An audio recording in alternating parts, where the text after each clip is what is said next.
श्री गणेशाय नमः। श्री सरस्वत्यै नमः। श्री सद्गुरुदेव चरण कमलेभ्यो नमो नमः। ओम नमो भगवते वासुदेवाय। श्री राधा कृष्णाय नमो नमः। श्री रामचंद्र डोंगरे जी महाराज द्वारा रचित श्रीमद्भागवत रहस्य अजामिल उपाख्यान। सिद्धांत दृष्टांत के बिना बुद्धि ग्राह्य नहीं हो पाता, अतः इस सिद्धांत को समझने के लिए अजामिल का दृष्टांत कहा गया है। अजामिल जन्म से तो अधम था, किंतु प्रभु के नाम का आश्रय ग्रहण करके कृतार्थ हो गया। हम सब अजामिल ही हैं। यह जीव माया में फंसा हुआ है। जो माया से एक रूप हो गया है वही अजामिल है। जहाँ भी जाओगे माया साथ जाएगी। कोयले की खान में उतरें और हाथ स्वच्छ नहीं, यह संभव नहीं है। संसार में माया के संसर्ग में तो आना ही पड़ता है। माया का स्पर्श करना ही पड़ता है, किंतु उनका स्पर्श अग्नि की भांति ही करना चाहिए। उसे विवेक रूपी चिमटे से पकड़ना चाहिए। वैसे तो अग्नि के बिना जीवन व्यवहार चल नहीं पाता, फिर भी उसे कोई हाथ में भी तो नहीं लेता। माया हमारा पीछा करती है, पर उससे हमें बच निकलना है और ईश्वर के पीछे लगना है। हम ईश्वर का पीछा करेंगे तो माया हमारा पीछा छोड़ देगी। माया का स्पर्श करते समय बड़ा सावधान रहना चाहिए। संसार में रहते हुए माया का त्याग करना तो अशक्य है। कनक और कांता ये दो माया के ही रूप हैं। प्रयत्न ऐसा करो कि इन दोनों में न फंसे। चाहे शरीर से पाप करो या मन से, दंड तो भोगना ही पड़ेगा। कनक और कांता इन दो वस्तुओं में माया निहित है। हाँ, इन दोनों की ओर से जिसका मन हट जाता है उसका मन माया की ओर से हट जाता है। अजामिल शब्द का अर्थ देखिए। अजा का अर्थ है माया, और माया में फंसा हुआ जीव ही अजामिल है। अजामिल अनेक प्रकार के पाप करके जीवन यापन करता था। यह अजामिल पहले तो मंत्रवेत्ता, सदाचारी और पवित्र व्यक्ति था। एक दिन वह वन में गया था। रास्ते में उसने देखा कि एक शूद्र वैश्य के साथ काम क्रीड़ा कर रहा है। वैश्य की साड़ी सरक गई थी, अतः उसका स्वरूप उभरा हुआ दिखता था। इस दृश्य को देखने से अजामिल कामवश हो गया और कामंध हो गया। वैश्य के ऐसे लुभावने रूप को देखकर अजामिल का मन भ्रष्ट हो गया। अजामिल ने एक ही बार वैश्य को देखा, फिर भी उसका मन भ्रष्ट हो गया, तो प्रति रविवार को फिल्म देखने वाले के मन का तो क्या ही होता होगा। कई लोगों ने तो नियम सा बना लिया है कि प्रति रविवार को फिल्म देखी ही जाए। कई लोग अपने छोटे छोटे बच्चों को भी साथ ले जाते हैं। अपना जीवन तो बिगड़ा ही है, अब तुम्हारा भी क्यों न बिगाड़े। पाप प्रथम आँख द्वारा ही प्रविष्ट होता है। आँख बिगड़ी कि मन बिगड़ा, और मन बिगड़ा तो जीवन भी बिगड़ेगा और नाम भी। रावण की आँखें दुष्ट थी, अतः उसका नाम भी हमेशा के लिए बिगड़ गया। जो भी पाप मन में आते हैं आँखों के द्वारा ही आते हैं। आँखें बिगड़ने पर मन बिगड़ता ही है। काम को आँखों में आने नहीं दोगे तो वह मन में भी नहीं आ सकेगा। मनुष्य शरीर से नहीं, किंतु आँख और मन से भी अधिक पाप करता है। वैश्य को देखने मात्र से अजामिल कूड़ा बन गया। प्रयोजन के बिना किसी को भी आँखें मत दो, अर्थात उसे मत देखो। आँखों में राम को रखोगे तो वहाँ काम नहीं आ पाएगा। आँखों के द्वारा भी सभी पाप प्रविष्ट हो जाते हैं। कामंध अजामिल वैश्य के घर गया और उसे समझा बुझाकर अपने घर ले आया। यह पापाचार करने लगा। एक बार कुछ साधु जन घूमते फिरते अजामिल के घर आए। वैश्य ने देखा कि संत आए हैं तो उसने अन्नदान किया। वैसे तो वैश्य का अन्न ग्रहण करने से शास्त्रों में निषेध किया है, किंतु साधु जानते ही नहीं थे कि अन्नदाता नारी वैश्य है। उन्होंने रसोई बनाई और भोजन भी कर लिया। साधु जन तो जिससे अन्न ग्रहण करते हैं उसका कल्याण भी करते हैं।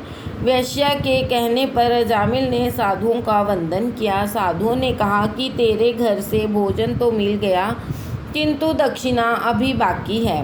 तो अजामिल ने कहा, मेरी यही दक्षिणा है कि मैंने आपको लूटा नहीं। मैं किसी भी साधु को धन नहीं देता और कुछ मांगो तो दूंगा। वैश्या सगर्भा थी। साधुओं की इच्छा थी कि अजामिल का कल्याण हो जाए, तो उन्होंने कहा, तेरे घर पुत्र का जन्म होने पर तू उसका नाम नारायण रखना। अजामिल ने साधुओं से पूछा, महाराज, मैं अपने पुत्र का नाम नारायण रख लूं तो उससे आपको क्या लाभ होगा? साधुओं ने कहा, हमारे भगवान का नाम नारायण है, अतः यह नाम सुनकर हमें आनंद होगा और तुझे भगवान का स्मरण होता रहेगा। अजामिल ने कहा, ठीक है, मैं अपने पुत्र का नाम नारायण रख दूंगा। अजामिल के घर पुत्र का जन्म हुआ तो उसने नाम रखा गया नारायण। संतति के प्रति माता पिता का प्रेम कुछ विशेष होता ही है। अजामिल बार बार नारायण को पुकारता रहता था। नारायण नाम लेने की उसे आदत सी हो गई। अतिशय पापी, अतिशय कामी व्यक्ति अपनी पूरी आयु जी नहीं सकता। अजामिल ने अभी 12 वर्ष शेष थे कि उसे लेने के लिए यमदूत आ धमके। मृत्यु काल समीप आ गया। अपने छोटे से पुत्र नारायण के प्रति उसकी अतिशय आसक्ति थी, अतः उसे नाम लेकर पुकारने लगा, नारायण नारायण। भोजन, द्रव्य, काम, सुख, स्थान, संतति और पुस्तकों में भी वही जीव फंसा रहता है। माता पिता का मन अपनी संतति में विशेष फंसा रहता है। प्रतिदिन की आदत के अनुसार अजामिल ने नाम लेकर नारायण को कई बार पुकारा। उसका नारायण तो नहीं आया, किंतु वहाँ विष्णु दूत आ पहुँचे।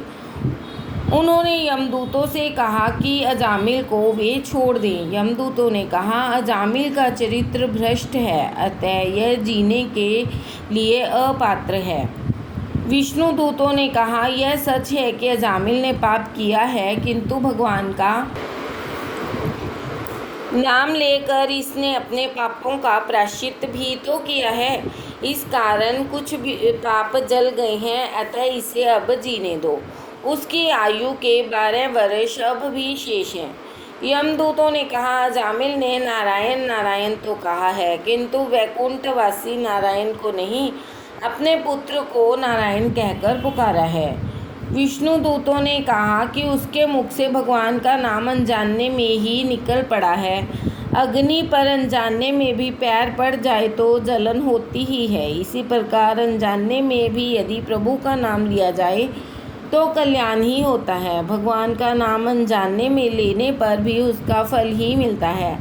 अजामिल ने नारायण शब्द से चाहे अपने पुत्र को ही पुकारा हो, किंतु इस बहाने भी भगवान के नाम का उच्चारण तो किया ही है।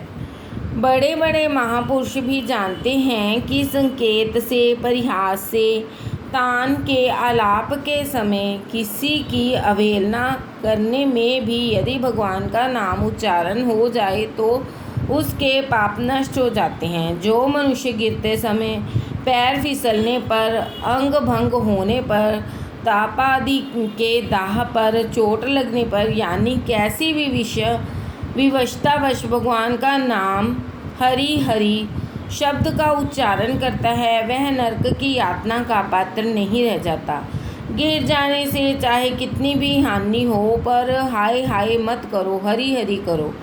चूल्हे पर उबलता हुआ दूध जब छलकने लगे तो हमारी माताएं हाय तौबा करने लगती हैं, पर हाय हाय करने से अब होगा ही क्या, हरि हरि बोलो। अनजाने में भी हरि हरि कहने से यज्ञ का फल तो मिलेगा ही, अन्यथा वैसे तो अग्नि को आहुति कौन देता है। हाय नहीं, हरि कहा। ऐसा करने से अनजाने में भगवान का स्मरण होगा तो जप होगा। वाल्मीकि रामायण में लिखा है कि मात्रात्मा के पीछे हाय हाय अधिक करने से मात्रात्मा को कष्ट होता है, उसे दुख होता है। हरि हरि बोलने से उसका फल मृत आत्मा को मिलता है। विष्णु दूतों ने अजामिल को यमदूतों के बंधन से मुक्त किया और उसका उद्धार किया। अल्प मृत्यु टल सकती है पर महामृत्यु नहीं। अल्पायु के शेष होने पर पाप के कारण आने वाली अपमृत्यु को सत्कर्म से टाला जा सकता है। अजामिल की अपमृत्यु टल गई। अजामिल बिछोने में सोया हुआ सब कुछ सुन रहा था। यह सब देखकर उसे अतिशय पश्चाताप हुआ। हृदय से प्रायश्चित करने के कारण उसके सारे पाप जल गए। उसके बाद से वह सब कुछ छोड़कर भगवत स्मरण करने लगा। पश्चाताप करने से तो अतिशय पापी का भी जीवन बदल जाता है, वह सुधरता है और इसी जीवन में मुक्ति पा लेता है। अतः किसी भी पापी का तिरस्कार मत करो, पाप का ही तिरस्कार करो।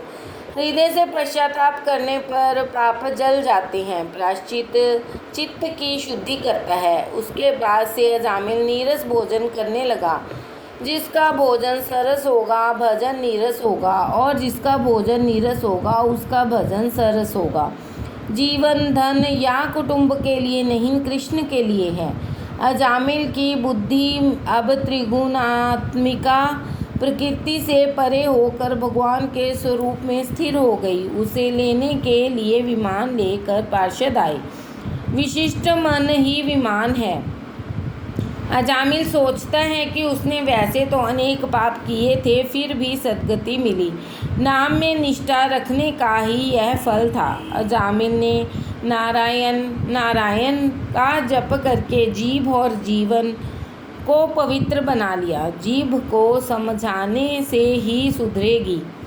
श्रीखंड मांगे तो उसे कड़वे नीम का रस दो। वह व्यर्थ का भाषण से अधिक करती है, निरर्थक बक बक करती रहती है। भगवान का नाम तो कभी लेती ही नहीं। जीभ को यदि नीम का कड़वा रस पिलाओगे तो उस पर राम का नाम बस जाएगा। भगवान की भक्ति करने वालों को इहलोक और परलोक दोनों में मान प्राप्त होता है। भगवान का कीर्तन करने से अजामिल भगवत धाम में पहुंच गया। भगवान के नाम का आसरा लेकर वह तर गया। अजा का अर्थ पहले माया कहा था, पर जब भगवान नाम का सहारा लेने पर अजा का अर्थ हो गया ब्रह्म। आज अजामिल अज ब्रह्म के साथ मिलकर ब्रह्म रूप हो गया। आज जीव और शिव एक हो गए। अजामिल शब्द के दो अर्थ हैं, माया में फंसा हुआ जीव तथा ब्रह्म रूप हुआ जीव। माया का वर्णन तो कई तरह से किया गया है। श्रीमद् शंकराचार्य ने माया की व्याख्या करते हुए कहा है कि कंचन और कामनी में फंसे हुए व्यक्ति को माया में फंसा हुआ जानो। इस जगत में कौन सी वस्तुएं त्याज्य हैं, तो उत्तर देते हैं कि जीव को अधोगति की ओर ले जाने वाला कंचन और कामनी। इन दो में फंसा तो जान लो कि वह माया में फंस गया। मणि रत्नमाला के प्रश्नोत्तर अति उत्तम है। उसके एक एक शब्द का उपदेश से भरा हुआ है। बंधन मुक्त कौन है जो 5 विषयों में आसक्त है? स्वतंत्र कौन है जो विषय की और वैराग्य दृष्टि रखने वाला? घोर नरक कौन सा है? स्वदेही घोर नरक है। इस देह में सुंदरता कहाँ है? यह तो मांस रक्त दुर्गंध युक्त पदार्थों से भरा हुआ है। स्वर्ग के सोपान कौन से हैं? सभी तृष्णाओं का क्षय ही स्वर्ग का सोपान है। दरिद्र कौन है जिसकी तृष्णा विशाल है? श्रीमंत कौन है जो सदा के लिए संपूर्ण संतुष्टि है? कौन सा रोग अधिक कष्टदायी है? जन्म मरण का रोग ही अत्यधिक कष्टदायी है। रोग की औषधि क्या है? परमात्मा के स्वरूप का बार बार चिंतन और स्मरण करना ही इस भव रूपी रोग की औषधि है। अब अजामिल शब्द का दूसरा अर्थ भी देख लें। अज का अर्थ है ईश्वर। ईश्वर में ब्रह्म में विलीन हुआ जीव ही अजामिल है। साधु होना कठिन तो है, किंतु सादगी पूर्वक जीवन में साधु बना जा सकेगा। साधु होने की नहीं अपितु सरल होने की आवश्यकता है। जिसने रसों को जीता है, समझो कि उसने जग को जीत लिया है। लौकिक सुख के प्रयत्न सफल हो जाएं तो मानो कि ईश्वर की कृपा नहीं है। लौकिक सुख की इच्छा और प्रयत्न असफल रहें तो समझे कि ईश्वर की कृपा है। इसका कारण यह है कि लौकिक सुखों में फंसा हुआ व्यक्ति ईश्वर भजन नहीं कर पाता। अजामिल का जीवन सुधर गया। अंत में वह विमान में बैठकर वैकुंठ धाम गया। अजामिल तो गया और साथ साथ संसार को उपदेश भी देता गया कि अतिशय पापी को निराश नहीं होना चाहिए। पापी को ऐसा कभी नहीं सोचना चाहिए कि नाम जप के लिए आवश्यक शुद्धि और निर्मलता उसमें नहीं है, अतः राम राम जपने से क्या लाभ होगा। यदि वह ऐसा सोचता है तो वह यह भूल जाता है कि इस प्रकार की शुद्धि की प्राप्ति के लिए राम नाम का जप ही तो एकमात्र उपाय है। अति पापी होने पर पाप जल जाते हैं। भगवान का नाम जप पाप को भस्मीभूत कर देता है। राधे राधे। श्री कृष्ण गोविंद हरे मुरारे।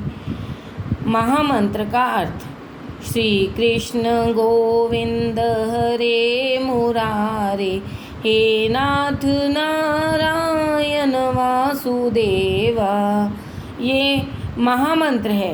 अर्थ के ज्ञान सहित इस मंत्र को जपो।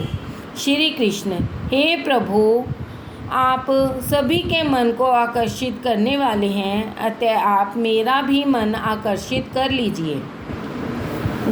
गोविंद, इंद्रियों के रक्षक भगवान, आप मेरी इंद्रियों को स्वयं में लीन करें। हरे, हे दुखहर्ता, मेरे दुखों का भी हरण करें। जिसका मन भगवान में लीन हो जाता है उसके सारे दुखों का हरण हो जाता है। मुरारे, हे मूढ़ राक्षस के विजेता, मेरे मन में बसे हुए काम क्रोध आदि राक्षसों का नाश कीजिए। हे नाथ, आप नाथ हैं और मैं आपका सेवक। नारायण, मैं नर हूँ और आप नारायण हैं। वासुदेव, वसु का अर्थ है प्राण। मेरे प्राणों की रक्षा करें। मैंने अपना मन आपके चरणों में अर्पित कर दिया। राधे राधे।